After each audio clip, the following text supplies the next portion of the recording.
सुर में गाना सीखिए पाधानीसा ऐप के साथ। AI powered personal music teacher from Saregama.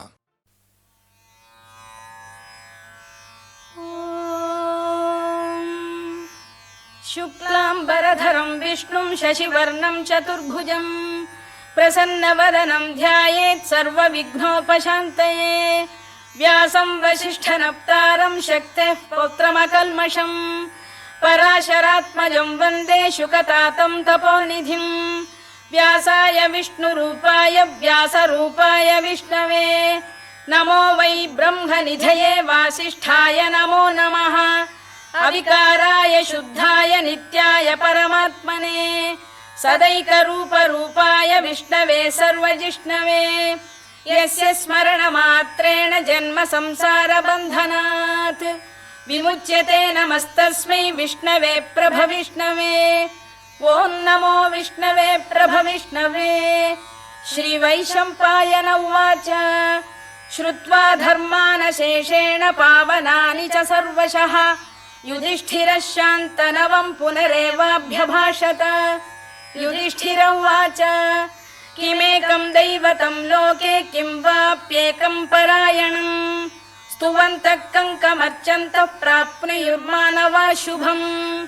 को धर्मः सर्वधर्माणां भवतः परमो मतः किं जपन्मुच्यते जन्तुर्जन्म संसारबन्धनात्।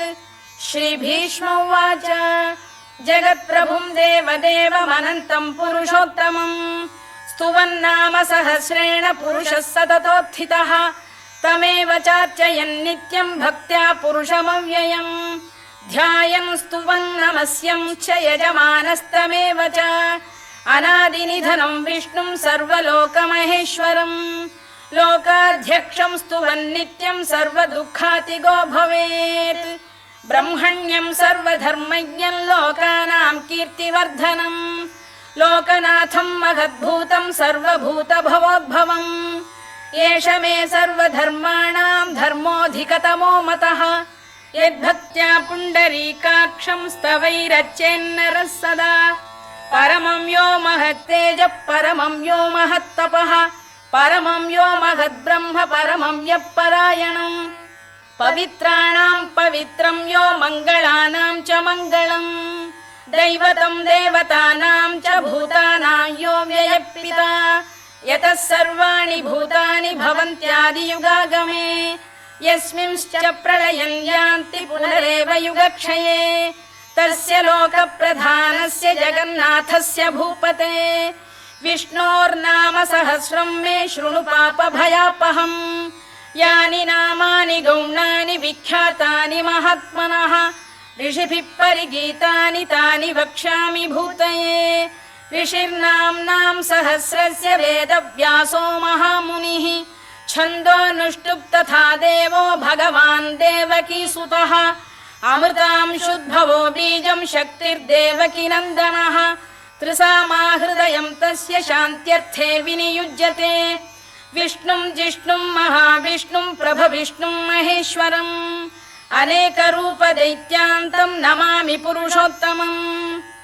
अस्य श्रीविष्णोर्दिव्यसहस्रनामस्तोत्रमहामन्त्रस्य श्रीवेदव्यासो भगवान् ऋषिः अनुष्टुप्छन्दः श्रीमहाविष्णुः परमात्मा श्रीमन्नारायणो देवता अमृतांशुद्भवो भानुरिति बीजम् देवकी नन्दन श्रेष्ठेति शक्तिः उद्भवः क्षोभणो देव इति परमो मन्त्रः शङ्खबृन्नन्दकी चक्रीति कीलकम् शार्ङ्गधन्वा गदाधर इत्यस्त्रम् रथाङ्गपाणिरक्षोभ्य इति नेत्रम् त्रिसामासामगः सामेति कवचम् आनन्दं परब्रह्मेति योनिः ऋतुः सुदर्शनकाल इति दिग्बन्धः श्रीविश्वरूप इति ध्यानम् श्रीमहाविष्णुप्रीत्यर्थे सहस्रनाम जपे विनियोगः।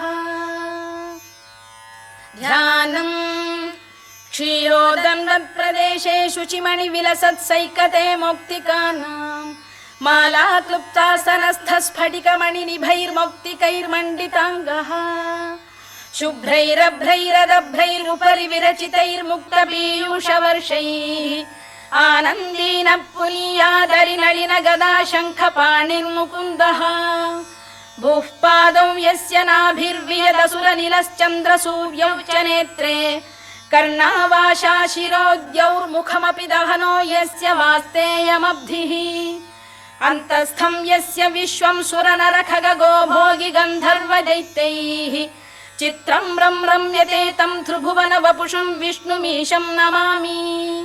ॐ नमो भगवते वासुदेवाय। शान्ताकारं भुजगशयनं पद्मनाभं सुरेशं विश्वाधारं गगनसदृशं मेघवर्णं शुभाङ्गं लक्ष्मीकान्तं कमलनयनं योगिहृद्ध्यानगम्यं वन्दे विष्णुं भवभयहरं सर्वलोकैकनाथं मेघश्यामं पीतकौशेयवासं श्रीवत्साङ्कं कौस्तुभोद्भासिताङ्गम् पुण्योपेतं पुण्डरीकायताक्षं विष्णुं वन्दे सर्वलोकैकनाथम् नमः समस्तभूतानामादिभूताय भूभृते अनेकरूपरूपाय विष्णवे प्रभविष्णवे सशङ्खचक्रं सकिरीटकुण्डलं सपीतवस्त्रं सरसीरुभेक्षणं सहारवक्षस्थलशोभिकौस्तुभं नमामि विष्णुं शिरसा चतुर्भुजम् छायायां पारिजातस्य हेमसिंहासनोपरि आसीनमम्बुदश्याममायताक्षमलङ्कृतम् चन्द्राननं चतुर्बाहुं श्रीवत्साङ्कितवक्षसं रुक्मिणी सत्यभामाभ्यां सहितं कृष्णमाश्रये।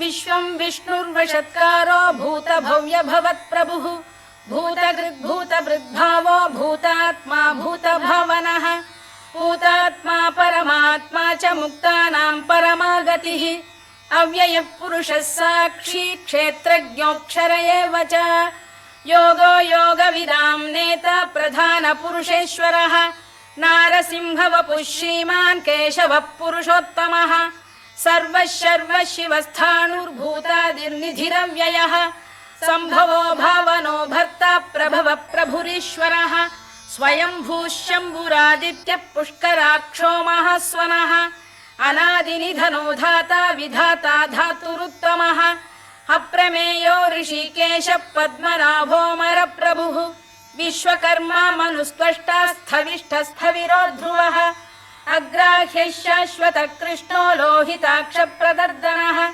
प्रभूतस्त्रिककुब्धाम पवित्रं मङ्गलं परम् ईशान प्राणद प्राणो ज्येष्ठः श्रेष्ठः प्रजापतिः हिरण्यगर्भो भूगर्भो माधवो मधुसूदनः ईश्वरो विक्रमी धन्वी मेधावी विक्रमक्रमः अनुत्तमो दुराधर्ष्य कृतज्ञ कृतिरात्मवान् सुरेशः शरणं शर्म विश्वरेता प्रजाभवः अधः संवत्सरो व्याल प्रत्ययः सर्वदर्शनः अजः सर्वेश्वरः सिद्धः सिद्धिः सर्वादिरच्युतः वृषाकपिरमेयात्मा सर्वयोगविनिसृतः वसुर्वसुमनः सत्यः समात्मा संमितः समः अमोघः पुण्डरीकाक्षो वृषकर्मा वृषाकृतिः रुद्रो बहुशिरा बभ्रुर्विश्वयोनिः शुचिश्रवाः अमृतः शाश्वतस्थाणुर्वरारोहो महातपाः सर्वगः सर्वविद्भानुर्विश्वक्सेनो जनार्दनः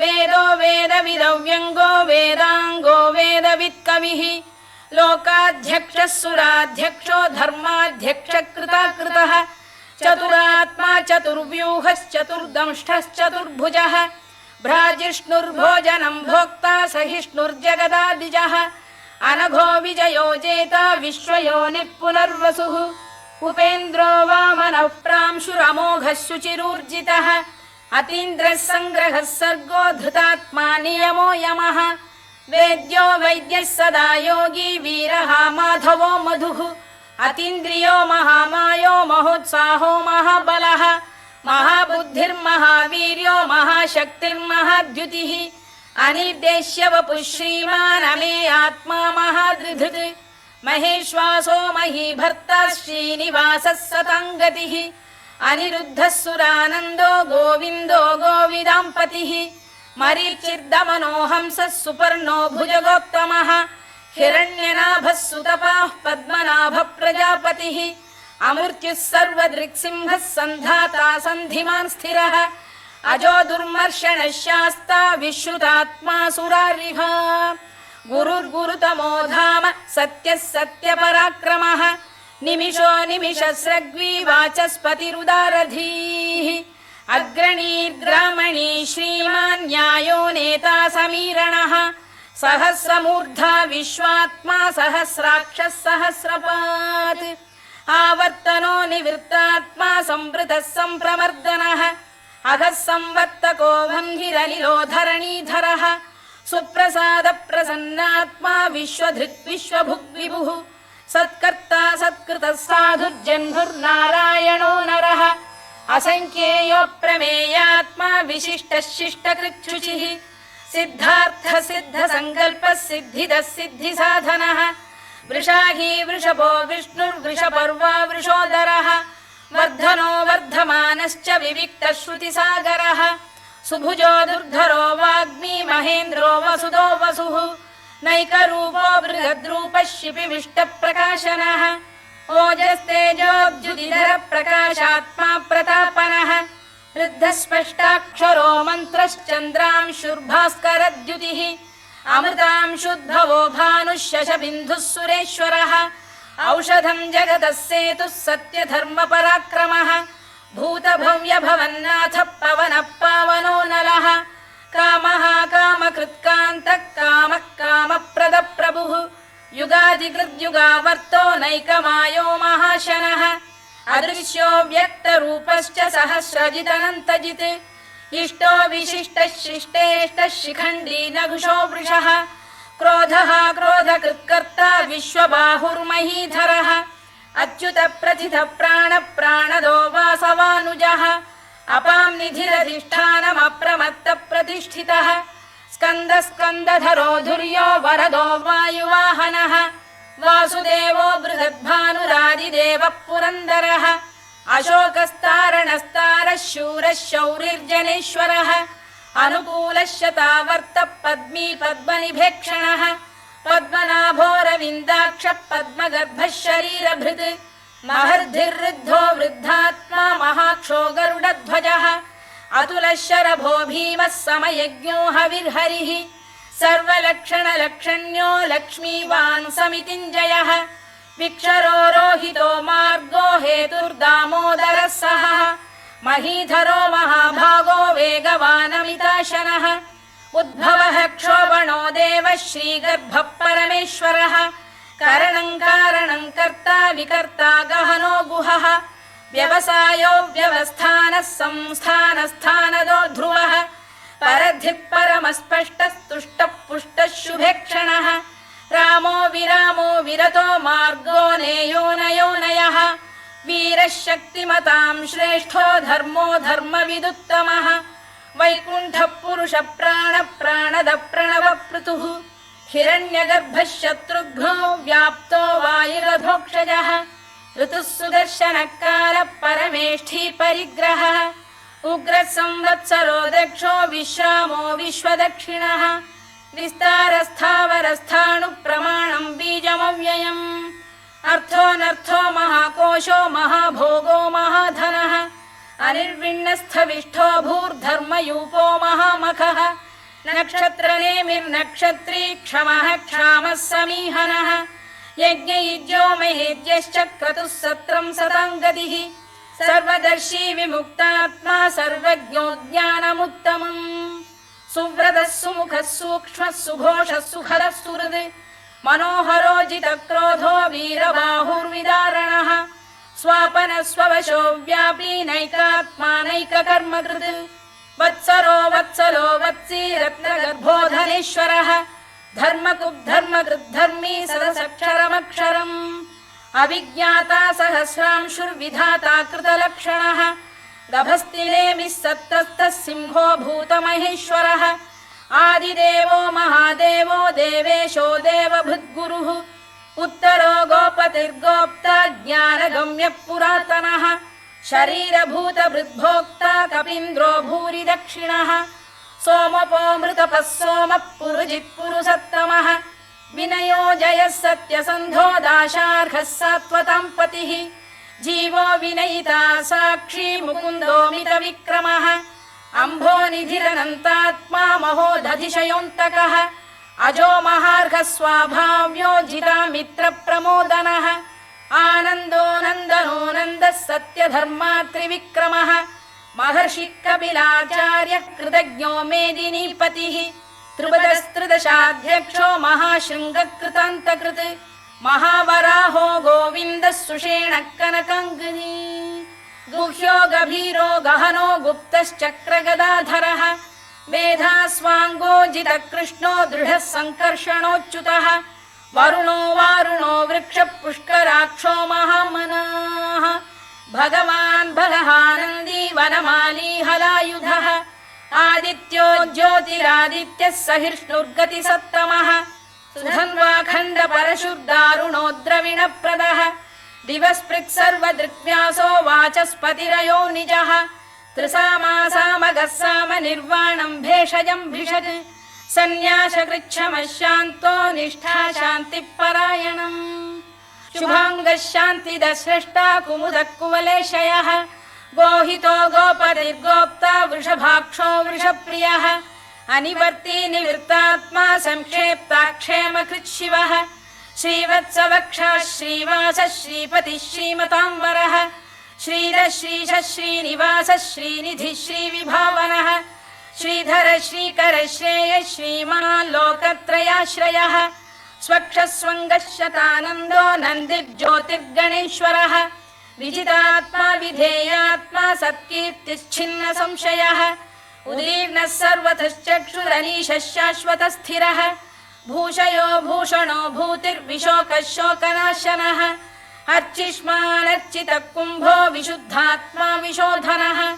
अनिरुद्धो प्रतिरथ प्रद्युम्नो मितविक्रमः कालनेमिनिहा वीरः शौरिः शूरजनेश्वरः त्रिलोकात्मा त्रिलोकेशः केशवः केशिहा हरिः कामदेवः कामपालः कामी कान्तकृतागमः अनिर्देश्य वपुर्विष्णुर्वीरोऽनन्तो धनञ्जयः ब्रह्मण्यो ब्रह्मकृद्ब्रह्मा ब्रह्म ब्रह्मविवर्धनः ब्रह्मविब्राह्मणो ब्रह्मी ब्रह्मज्ञो ब्राह्मणप्रियः महाक्रमो महाकर्मा महातेजा महोरगः महाक्रतुर्महायज्वा महायज्ञो महाहविः स्तव्यस्तव प्रियस्तोत्रं स्तुतिस्तोतारणप्रियः पूर्णः पूरयिता पुण्यः पुण्यकीर्तिरनामयः मनोजवस्तीर्थकरो वसुरेता वसुप्रदः वसुप्रदो वासुदेवो वसुर्वसुमनाहविः सद्गतिः सत्कृतिः सत्ता सद्भूतिः सत्परायणः शूरसेनो यदुश्रेष्ठः सन्निवासः सुयामुनः भूतावासो वासुदेवः सर्वासु निलयो नलः दर्पः दर्पदो दृप्तो दुर्धरोऽथा पराजितः विश्वमूर्तिर्महामूर्तिर्दीप्तमूर्तिरमूर्तिमान् अनेकमूर्तिरव्यक्तः शतमूर्तिः शताननः एकोनैकः स वक्र किं यत्तत्पदमनुत्तमम् लोकबन्धुर्लोकनाथो माधवो भक्तवत्सलः सुवर्णवर्णो हेमाङ्गो वराङ्गश्चन्दनाङ्गदी वीरः विषमः शून्यो घृता क्षीरचरश्चलः अमानी मानदो मान्यो लोकस्वामी त्रिलोकधृत् सुमेधा मेधजो धन्यः सत्यमेधाधराधरः तेजो वृषोद्युतिधरः सर्वशस्त्रभृताम्बरः प्रग्रहो निग्रहो व्यग्रो नैकशृङ्गो गदाग्रजः चतुर्मूर्तिश्चतुर्बाहुश्चतुर्व्यूहश्चतुर्गतिः चतुरात्मा चतुर्भावश्चतुर्वेदविदेकपात् समावर्तो निवृत्तात्मा दुर्जयो दुरधिक्रमः दुर्लभो दुर्गमो दुर्गो दुरावासो दुरारिः शुभाङ्गो लोकसारङ्गः सुतन्तुस्तन्तु वर्धनः इन्द्रकर्मा महाकर्मा कृतकर्मा कृतागमः उद्भवः सुन्दरः सुन्दो रत्ननाभः सुलोचनः अर्को वाजसनः शृङ्गी जयन्तः सर्वविजयी सुवर्णबिन्दुरक्षोभ्यः सर्ववागीश्वरेश्वरः महाह्रदो महागर्तो महाभूतो महानिधिः कुमुद कुन्दर कुन्द पर्जन्य पावनो निलः अमृताशोऽमृतवपुः सर्वज्ञः सर्वतोमुखः सुलभः सुव्रतः सिद्धः शत्रुजिच्छत्रुतापनः न्यग्रोधोदुम्बरोश्वत्थक्षाणूरान्ध्रैषूदनः सहस्रार्चिः सप्तजिह्वः सप्तैधा सप्तवाहनः अमूर्तिरनघोचिन्त्यो भयकृद्भयनाशनः अणुबृहत्कृशस्थूलो गुणभिर्निर्गुणो महान् अधृतस्वधृतस्वास्य प्राग्वंशो वंशवर्धनः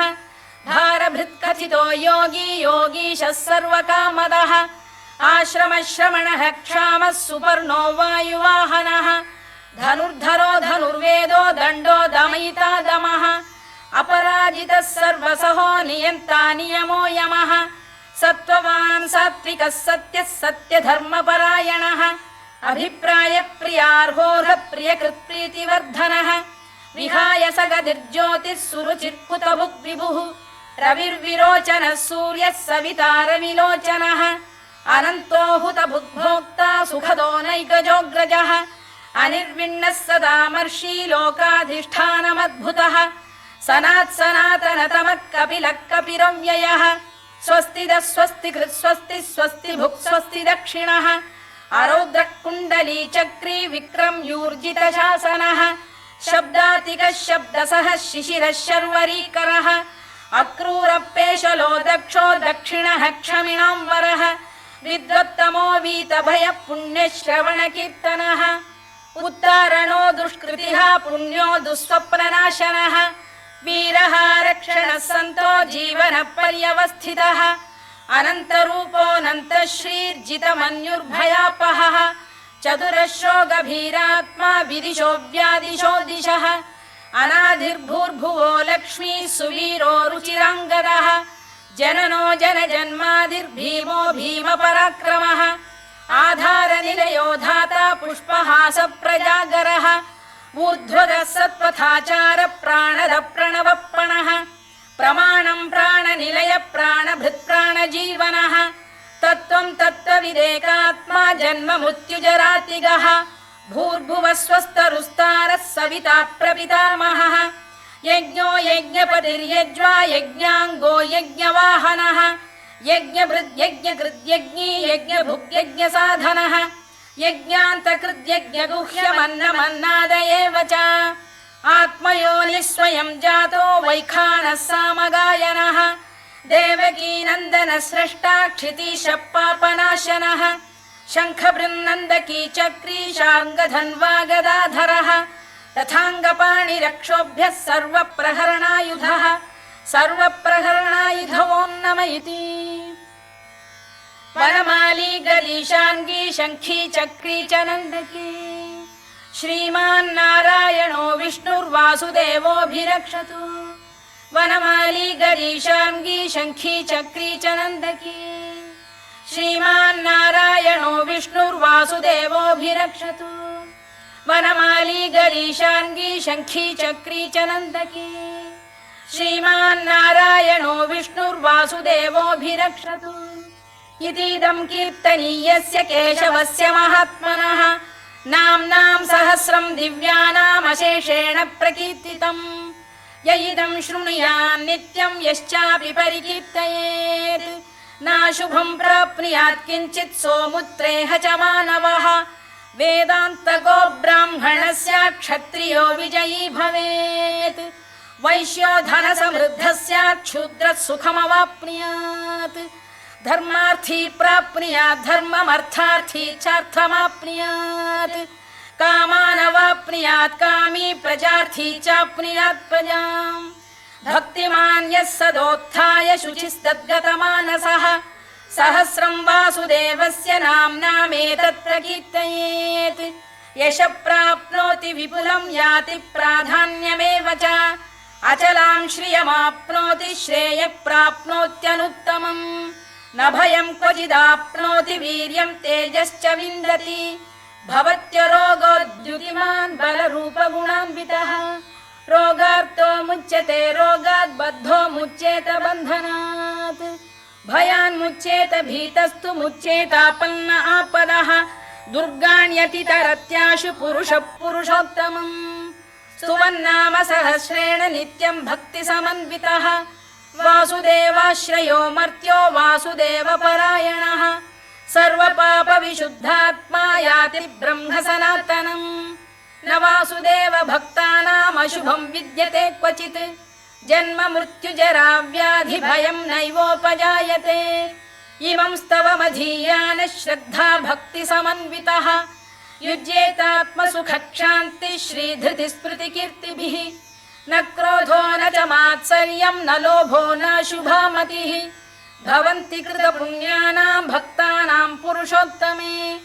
द्यौः स चन्द्रार्कनक्षत्राखं दिशो भूर्महो दधिः वासुदेवस्य वीर्येण विधृतानि महात्मनः ससुरासुरगन्धर्वं स यक्षोरगराक्षसम् जगत्वशे वर्ततेदं कृष्णस्य सचराचरम् इन्द्रियाणि मनो बुद्धिः सत्त्वं तेजो बलं धृतिः वासुदेवात्मकान्याहुः क्षेत्रं क्षेत्रज्ञ एव च सर्वागमानामाचार प्रथमं परिकल्पते आचार प्रभवो धर्मो धर्मस्य प्रभुरच्युतः ऋषयः पितरो देवा महाभूतानि धातवः जङ्गमा जङ्गमं चेदं जगन्नारायणोद्भवम् योगो ज्ञानं तथा साङ्ख्यं विद्या शिल्पादिकर्म च वेदाः शास्त्राणि विज्ञानमेतत् सर्वं जनार्दनात् एको विष्णुर्महद्भूतं पृथग्भूतान्यनेकशः त्रीन् लोकान् व्याप्य भूतात्मा भुङ्क्ते विश्वभुवव्ययः इमं स्तवं भगवतो विष्णोर्व्यासेन कीर्तितम् पठेद्य इच्छेत् पुरुषः श्रेयत् प्राप्तुं सुखानि च विश्वेश्वरमजं देवं जगतः प्रभुमव्ययम् भजन्ति ये पुष्कराक्षं न ते यान्ति पराभवम् न ते यान्ति पराभवम् ओन्नम इति अर्जुनोवाच पद्मपत्र विशालाक्ष पद्मनाभ सुरोत्तम भक्तानामनुरक्तानां त्राता भव जनार्दन श्रीभगवानुवाच यो मां नाम सहस्रेण स्तोतुमिच्छति पाण्डव सोऽहमेकेन श्लोकेन स्तुत एव न संशयः स्तुत एव न संशयोन्नम इति व्यास उवाच वासनाद्वासुदेवस्य वासितं भुवनत्रयम् सर्वभूतनिवासोऽसि वासुदेव नमोऽस्तु ते वासुदेव नमोऽस्तु ते ओन्नम इति पार्वत्युवाच केनोपायेन लघुना विष्णोर्नाम सहस्रकम् पठ्यते पण्डितैर्नित्यं श्रोतुमिच्छाम्यहं प्रभो ईश्वर उवाच श्रीराम राम रामेति रमे रामे मनोरमे सहस्रनाम तत्तुल्यं राम नाम वरानने श्रीराम राम रामेति रमे रामे मनोरमे सहस्रनाम तत्तुल्यं राम नाम वरानने श्रीराम राम रामेति रमे रामे मनोरमे सहस्रनाम तत्तुल्यं राम नाम वरानने राम नाम वरानन ओन्नम इति ब्रह्मोवाच नमोऽस्त्वनन्ताय सहस्रमूर्तये सहस्रपादाक्षि शिरोरुबाहवे सहस्रनाम्ने पुरुषाय शाश्वते सहस्रकोटियुगधारिणे नमः सहस्रकोटियुगधारिणे नमः ओन्नम इति सञ्जय उवाच यत्र योगेश्वर कृष्णो यत्र पार्थो धनुर्धरः तत्र श्रीर्विजयो भूतिर्ध्रुवा नीतिर्मतिर्मम श्रीभगवानुवाच अनन्याश्चिन्तयन्तो मां ये जनाः पर्युपासते तेषां नित्याभियुक्तानां योगक्षेमं वहाम्यहम् परित्राणाय साधूनां विनाशाय च दुष्कृताम् धर्म संस्थापनार्थाय संभवामि युगे युगे आर्ता विषण्णा शिथिलाश्च भीता घोरेषु च व्याधिषु वर्तमानाः संकीर्त्य नारायण शब्दमात्रं विमुक्त दुःखा सुखिनो भवन्तु कायेन वाचा मनसेन्द्रियैर्वा बुद्ध्यात्मना वा प्रकृते स्वभावात् करोमि यद्यत् सकलं परस्मै नारायणायेति समर्पयामि।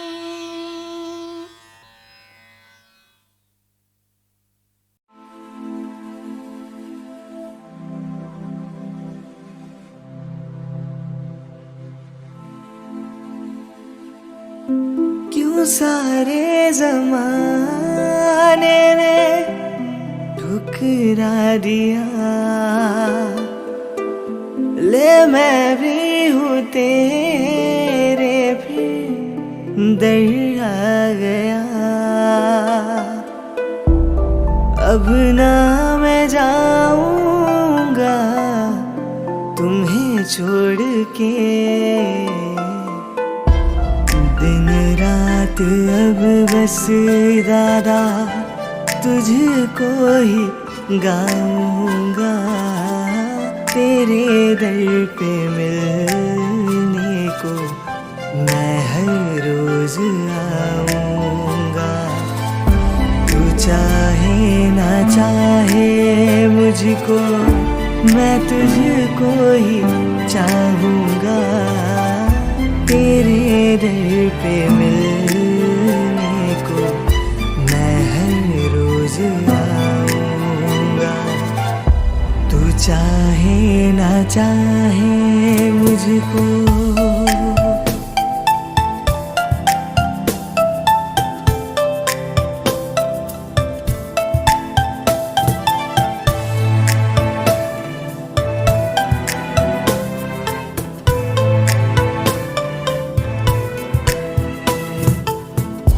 तेरे ही हवाले ये सांसें मेरी, सागरे रे मगा गपमा। तेरे ही हवाले ये सांसें मेरी, कभी कम न होगी ये चाहत मेरी। तुझसे ही चल रही है धड़कन मेरी। जहाँ भी मैं देखूं दादा तुझको ही पाऊंगा। तेरे दर पे मिलने को मैं हर रोज आऊंगा। तू चाहे ना चाहे दादा मैं तुझको ही चाहूंगा। तेरे दर पे मिलने को मैं हर रोज आऊंगा। तू चाहे ना चाहे मुझको।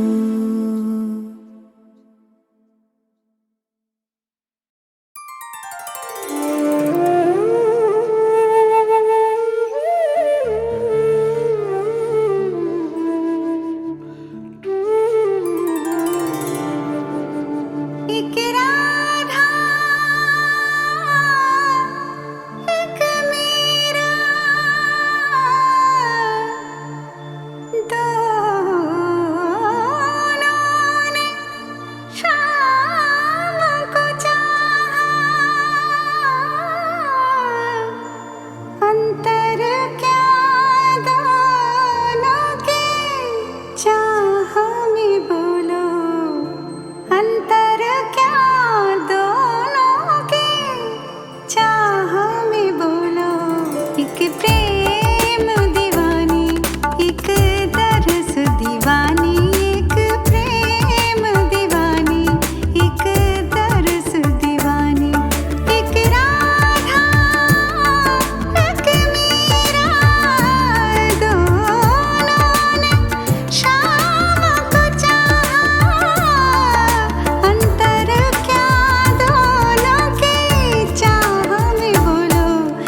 प्रेम दीवानी एक तरस दीवानी।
यदि उत्सिदेयुरिमे लोका न कुर्यां कर्म चेदहं शङ्करस्य च कर्तास्याम् उपहन्यामि महाप्रजाः।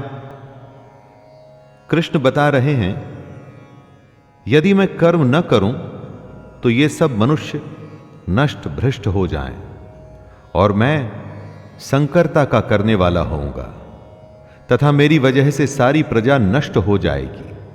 अगर कृष्ण कर्म नहीं करेंगे तो दोस्तों दुनिया खत्म हो जाएगी, मनुष्य नष्ट हो जाएंगे। सोचिए, ये दुनिया उन्हीं की तो लीला है, माया है, खेल है, और जिसने खेल को रचा है अगर वो ही अपना कर्म नहीं करेगा तो दुनिया में क्या बचेगा। चाहे वो ईश्वर हो या साधारण इंसान, नियम तो सब पर लागू होते हैं। अगर कर्म का नियम है तो वो कृष्ण को भी करना पड़ेगा और हमें और आपको भी। क्लैब्यमास्मगमः पार्थ नैतत्त्वयुपपद्यते क्षुद्रं हृदय दौर्बल्यं त्यक्त्वोत्तिष्ठ परन्तप। कृष्ण समझा रहे हैं, हे अर्जुन, नपुंसकता को मत प्राप्त हो। अगर तू युद्ध में आया है तो युद्ध कर, ऐसे डर मत। तेरे जैसे धनुर्धर के लिए यह ठीक नहीं है, सही नहीं कि इस तरह से मन की कमजोरी दिखाओ।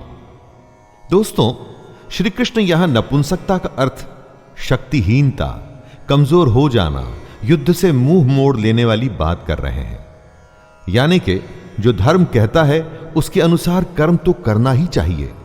स्वयं को कमजोर मानकर बात को छोड़ देना यह सही नहीं है। बुरे समय में अगर हमें भी जब आशंका सताए, यही बात हमें याद रखनी चाहिए कि मन की दुर्बलता छोड़ हमें सिर्फ उस कर्म के बारे में सोचना चाहिए जो हम करने के लिए आए हैं। क्लैब्यमास्मगमः पार्थ नैतत्त्वयुपपद्यते क्षुद्रं हृदय दौर्बल्यं त्यक्त्वोत्तिष्ठ परन्तप। कृष्ण समझा रहे हैं, हे अर्जुन, नपुंसकता को मत प्राप्त हो।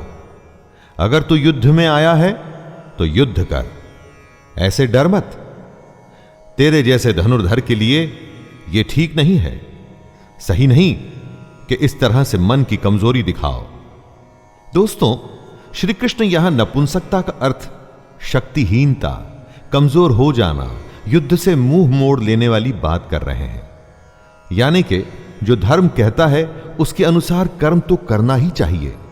स्वयं को कमजोर मानकर बात को छोड़ देना यह सही नहीं है। बुरे समय में अगर हमें भी जब आशंका सताए, यही बात हमें याद रखनी चाहिए कि मन की दुर्बलता छोड़ हमें सिर्फ उस कर्म के बारे में सोचना चाहिए जो हम करने के लिए आए हैं।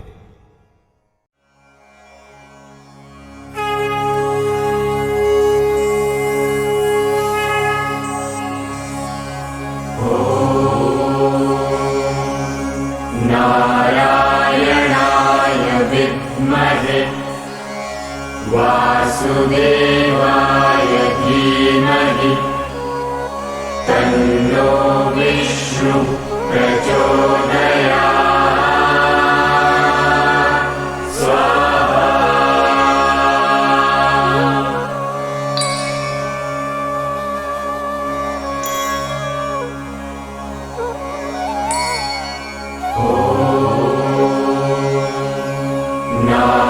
नारायणाय विद्महे वासुदेवाय धीमहि तन्नो विष्णु प्रचोदयात्।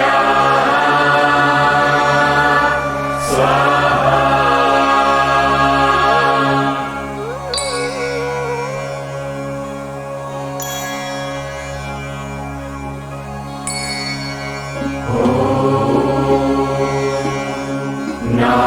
नारायणाय विद्महे वासुदेवाय धीमहि तन्नो विष्णु प्रचोदयात् स्वाहा।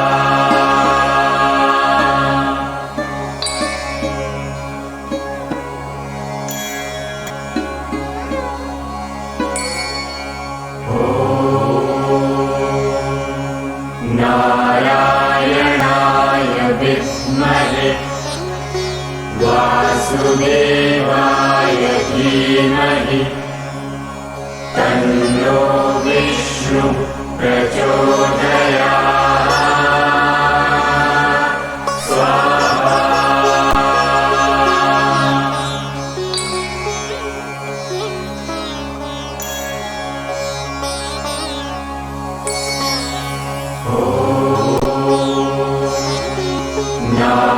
नारायणाय विद्महे वासुदेवाय धीमहि तन्नो विष्णु प्रचोदयात् स्वाहा।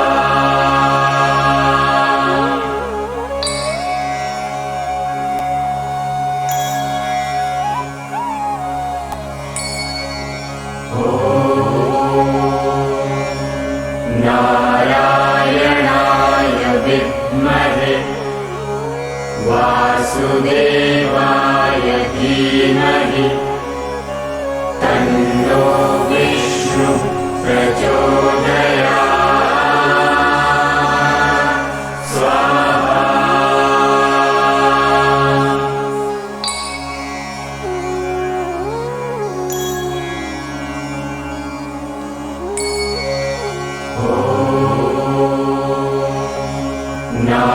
नारायणाय विद्महे वासुदेवाय धीमहि तन्नो विष्णु प्रचोदयात्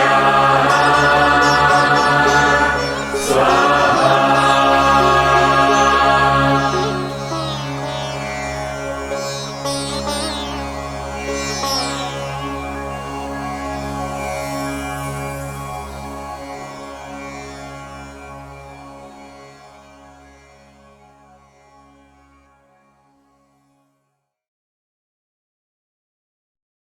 ॐ परिणो रुद्रस्य हेतुर्वृणत्वमद्वेषस्य मदिरधानोः अवस्थिरामगवद्भ्यस्तोकायतनयाय सुभिश्रुतङ्गत्वसयुवानं मृगन्न भीममुपाहतमुग्रम् राजरिते रुद्रस्तवानो अन्यन्ते अस्मन्निवन्तु सेनाः मे भृष्टमशिवतमशिवोरः सुमना भव परमे वृक्षायुधं निधाय कृत्यम्बसानाय रविनाकं बिभ्रदागे अरिहन् बिभृविषायकारिहन्वा अरिहन् निष्कैयनं विश्वरूपम् अरिहन् निलतयसे विश्वमद्भुवम् नवावोलीयोरुद्रत्वदस्ति त्वमग्ने रुद्रोऽसुरो महोदिवस्वं दद्धो मारुतं वृक्षैषे त्वम्बाले रुणेर्यासृङ्गे त्वं भूषाविधपासरुत्मना आवो राजानमध्यस्त्रं होतारं धत्तेरं अग्निमुरादयित्वारितारो भवसे कुलध्वम् ॐ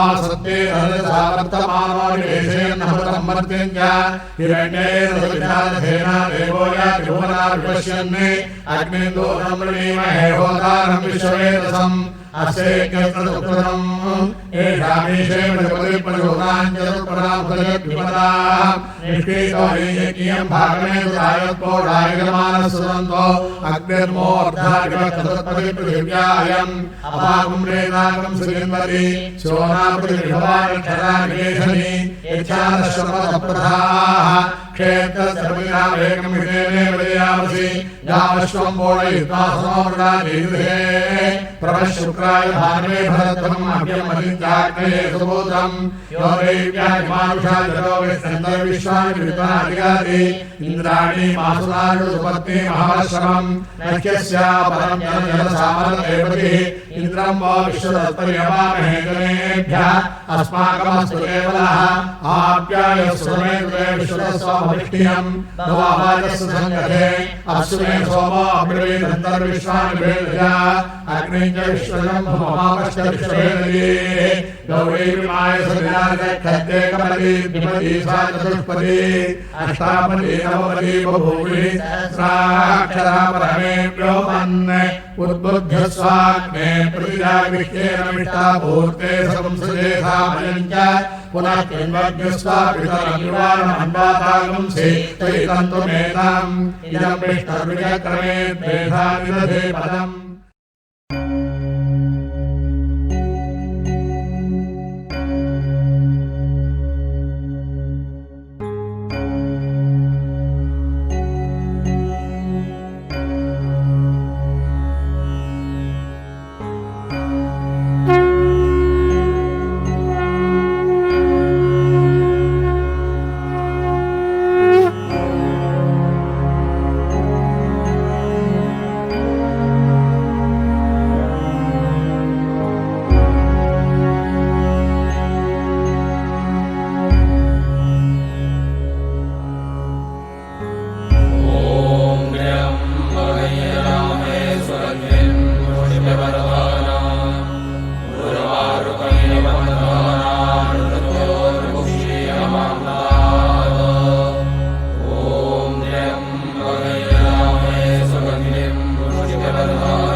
Brahma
जप ले वो तो हर घड़ी, जिंदगी के ना टोटे लड़े,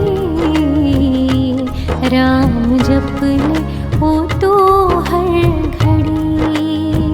ओ राम से अपना नाता अब जोड़ो, ओ राम से अपना नाता अब जोड़ो, राम के नाम में है मुक्ति,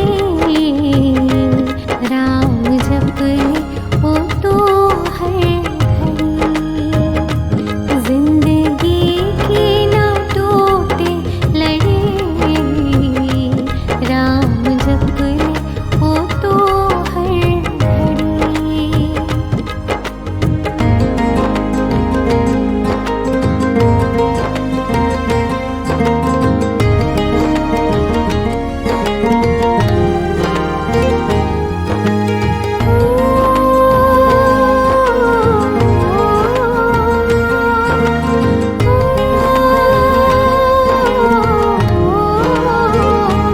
वो जीना भी जीना ही क्या, जिनकी सांसों पे राम ना हो, वो जीना ही क्या, जिनकी सांसों पे राम ना हो, असफलता है उस काम में जिसमें राम का नाम न हो, जिसमें राम न हो। भक्ति में ही है शक्ति छुपी, राम जप ले वो तो हर घड़ी, ओ जिंदगी की ना टोटे लड़े, राम जप ले वो तो हर घड़ी। हे राम तेरे बिना लागे ना रे जिया, हे राम तेरे बिना लागे ना रे जिया, लागे ना। राम के नाम में जादू है, बंदे एक बार जप के तो दे, राम के नाम में जादू है, बंदे एक बार जप के तो देख, बिगड़े सबके बनाते हैं राम, झुक के चरणों में एक बार देख। ओ जब दुविधा हो खड़ी, जब दुविधा हो समीप खड़ी, राम जप ले वो तो हर घड़ी।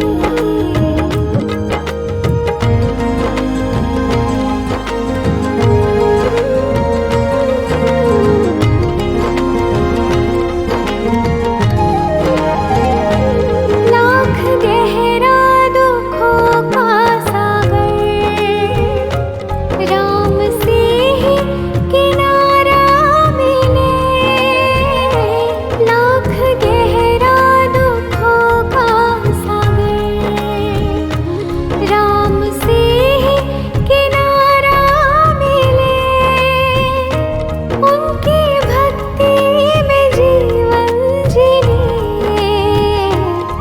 मिट जाएगी दुख की घड़ी, राम जप ले वो तो हर घड़ी, राम जप ले वो तो हर घड़ी।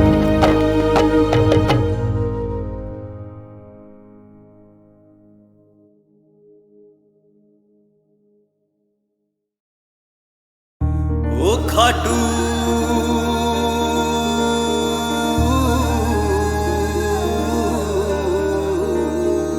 सब सबसे मत वाला है जो, सबका रखवाला है जो, जादू सा करे जो मन में, खाटू वाला बाबा है वो। सबसे मत वाला है जो, सबका रखवाला है जो, जादू सा करे जो मन में, खाटू वाला बाबा है वो। शीश का दानी सबसे ज्ञानी, शीश का दानी सबसे